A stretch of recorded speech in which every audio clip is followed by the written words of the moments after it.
Hello everyone and welcome back. Today we're going to be taking a look at how to install MongoDB and how to use it for basics, and then we're going to be taking a look at how to use it with Python, how to install the module PyMongo for Python, and then set everything up and then get started with using Python and MongoDB. So let's switch over to my Debian right here. In this case I have Kali Linux for Debian. It makes no difference between the regular Debian and Kali in this case of installing the software and stuff, so don't worry about it. So I've actually prepared a couple of documents based on the documentation just to make it more clear for you, and I'm going to leave it running so you can read it and so I can read it as well. Let's open up a terminal here and let's increase the size of this. Let's open a new one. We're gonna need 2 of them. All right, so let's ls, and as you can see right here we have my files. And so first thing we want to do obviously is install MongoDB. Use cat install Mongo, and as you can see right here we have a couple of commands. The first thing we want to do is we want to add the apt keys. In order to do this we actually have to have GNU PG installed, and if you don't have this you can just run sudo apt install GNU PG. So I recommend just running this first. And since I already have this installed, we can just run this command right here. And you can actually find this in MongoDB official documentation for installing on Debian. So I'm going to run wget. Alright, so now I'm going to run this echo command. And we're going to press enter and it should go through. And the next thing we're going to do is we're going to go sudo apt-get update. And as you can see right here we have the repository of MongoDB and it's getting updated. And then after that we have to install MongoDB. Okay, there we go. And now we can just paste in this command for installing it.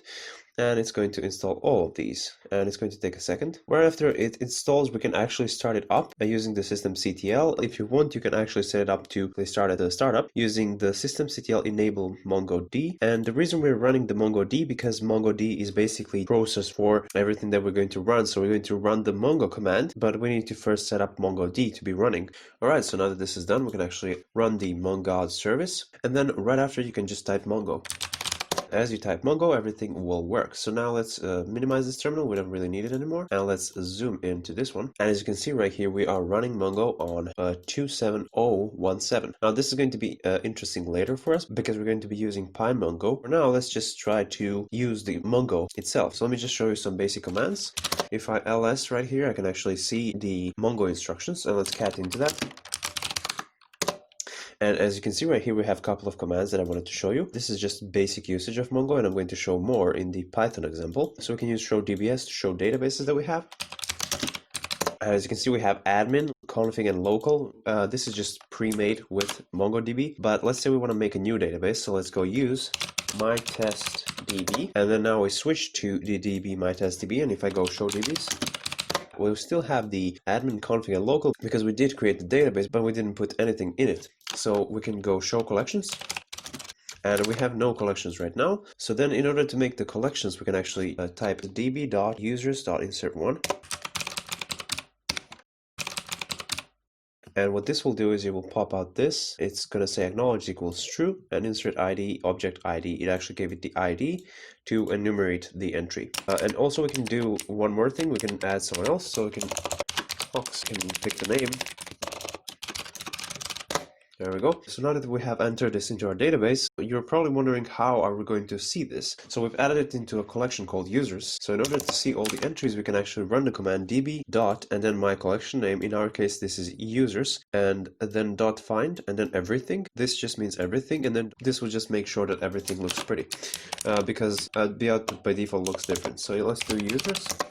And if we do this, you can actually see our entries. This is Johnny and John, and we have HOXFRAMEWORK and HOX. So now if we want to find a specific name, we can actually just use this one, dot find, and we can actually just provide the argument to find Joe, and the name is Joe, and we can actually replace this. Obviously didn't find anything because we don't have the name Joe inside of here. But we can search by nickname, for example, and nickname HOX. It's not my collection, it's users. And it's going to find Hox right here. There we go. And then we can obviously just add more entries inside. So for example, let's add some new arguments. So let's say Smith is going to be the last name. And then the name is going to be Joe. And if we add this, we can put the semicolon as well, just to be sure. And we can actually find the collection for the surname. Its surname equals surname is, and then what was the surname? Smith. Oh, last name. Okay, sorry. That's my typo. Last name. There we go. Last name equals Smith. And there we have it. Lastly, let's just print everything. pretty print, and there we have it. These are our entries. So now let's just close everything up. I pressed Ctrl+C and it said bye. And now let's get into Python. So let's take a look. We have the PyMongo instructions. So let's first take a look at that. There we go. And as you can tell right here, we actually have some examples of code as well. Now, if we want to run this, we actually need to use pip. So we're going to make sure that our pip is installed. I don't think by default your pip will be installed. So let's do sudo apt-get install Python 3. So let's make sure we have Python 3. No one uses Python 2 anymore. And also we can use Python 3 pip, and then press enter and see if it's already installed. And it is in my case. In your case, it might not be. And the next thing we're going to use is pip3 install PyMongo. So you can just pop this in and then just wait until it installs. All right, so let's do sudo systemctl and then mongod status. Oh, sorry. Status mongod, and it seems to be running. Okay, so that means we can proceed. So with this service running and PyMongo installed, we can actually try to import it. So let's make a new Python file. Sorry, we're going to actually need this. So we're going to make a new Python file. Oh, actually, I have one here. So let's sudo nano. There we go. So we've imported PyMongo if you want, but actually I'm going to do from PyMongo import Mongo client because I don't think I need the whole PyMongo for this right now. Let's first see if it works. So Mongo client localhost, it was localhost, and I think it was, we can just run Mongo. And if we run Mongo, it's going to tell us where it started. So as you can see right here, connecting to the localhost and then 27017. So that seems fine, and this is the localhost IP. And then we can just minimize this and leave it the way it is. And then we can say db equals client and then some database. We can actually do users here because we've made a database users. And right here we can do collections. And I think collection name was, what was the collection name?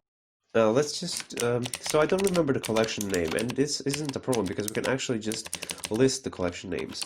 So one thing we're going to do is we're going to save this and we're going to sudo, well, we don't need sudo, Python 3 pymongo.py, and we can run this, and it's going to say from PyMongo import Mongo client, and cannot import name Mongo client from particularly initialized module PyMongo. So yeah, I was looking at this error and I'm actually kind of confused, but look at what happened. So my module is called PyMongo, and look at what I'm importing, PyMongo. So I imported the module itself, that's why it freaked out. So sudo mv pymongo.py to mongo example.py. All right, so sudo nano mongo example.py, and there we go. And we can now import it, and we can actually do to run this. All right, there we go. All right, we have a deprecation error. We can just fix this up. It doesn't really matter. I'll just paste this. List database names. Okay, so list database names. That seems to be the one. All right, let's save this up and let's run this. And it didn't output anything, but that's fine. We can just print db list, and we can just print call list. There we go. So we have databases, mytestdb. All right, so let's use the client users. So I'm using users, and that's not correct. My database was called mytestdb, and the users was the collection, if I'm not wrong. mytestdb, I think it was nothing capital. Okay, there we go. All right, and then let's retry this, and then now we have mytestdb, and now we've actually entered this, unlike here, and then inside of the mytestdb we have the users collection. And now that we have the collection, we can actually just leave this the way it is, and we can actually do collection equals db, and then some collection. In our case, it was users, so we can do users, and now we're inside of the collection. So we don't need to print the collection lists anymore, which we can just leave the variable right here if we ever need it. And now we can actually try to insert some stuff, or we can just find. But in this case, we don't want to find this. We actually just want to find anything that's in the collection. So let's call this the collection.find, and we can just do this. You can do .find, and this will find everything that it can. And obviously it didn't print anything out, so finder equals .find. We actually have to provide the brackets or braces or whatever they're called right here, and then print for k in finder print k. So we're printing all the documents. We can run this, and then right here you can see all the entries in the collection. So collection is basically like a table in SQL, and then obviously the database is the database. If we want to enter some data inside of our collection or our table, we can just run a command like this. So basically we're going to define data, which is going to be our dictionary file, and we're going to define name Matt and age 22, and then job pentester. And even though you don't need to name a variable for this, I just did, and you can just do collection, which is the name of a variable where our collection is, dot insert one, because we're inserting only one entry, and then data, and this is the data that we want to insert. And now obviously we're going to run this finder thing, which basically just going to find everything, and then we're going to print it out after we've entered the thing, so we're going to see the entry. So let's run this. And now at the end you can see Matt, who is pentester. If I run this again, we're obviously going to add Matt another time. And there you have it. They have different IDs because we didn't specify this. We didn't specify this, and we just added more stuff onto it. So it's making difference from these two by the ID. So obviously you can fix this with using update or something like that. And so you get the object ID, or you can just make custom IDs and stuff like that. So we're not going to get into that. I think that's enough for this video. And right here we have an example how to add multiple data, and you can add the whole list. So using insert many and the same thing, but just keep in mind to keep this into a dictionary and then a comma and then another dictionary. Okay, so thank you so much for watching, and I hope I made this clear. And if you have any questions, you can ask them down in comments. So that's it. Thanks so much for watching, and have a nice day.